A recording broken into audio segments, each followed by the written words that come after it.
بسم الله الرحمن الرحيم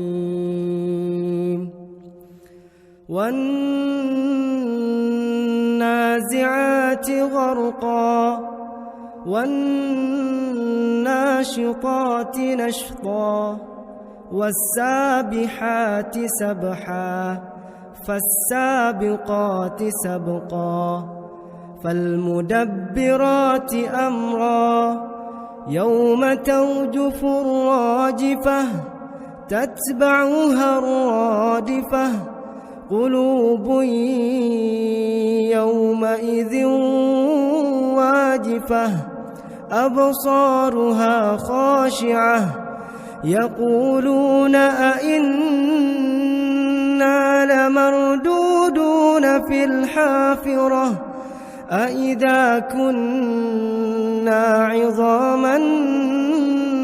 نخرة قالوا تلك إذا كرة خاسرة فإنما هي زجرة واحدة فإذا هم بالساهرة هل أتاك حديث موسى إذ ناداه ربه بالواد المقدس طوى اذهب إلى فرعون إنه طغى فقل هل لك إلى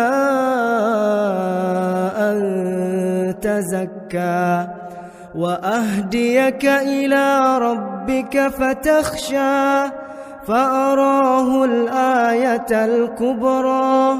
فكذب وعصى ثم أدبر يسعى فحشر فنادى فقال أنا ربكم الأعلى فأخذه الله نكال الآخرة والأولى إن في ذلك لعبرة لمن يخشى أأنتم أشد خلقا أم السماء بناها رفع سمكها فسواها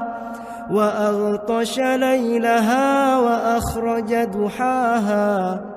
والأرض بعد ذلك دحاها أخرج منها ماءها ومرعاها والجبال أرساها متاعا لكم ولأنعامكم فإذا جاءت الطامة الكبرى يوم يتذكر الإنسان ما سعى وبرزت الجحيم لمن يرى فأما من طغى وآثر الحياة الدنيا فإن الجحيم هي المأوى وأما من خاف مقام ربه ونهى النفس عن الهوى فإن الجنة هي المأوى يسألونك عن الساعة أيان مرساها فيم أنت من ذكراها إلى ربك منتهاها إنما أنت منذر من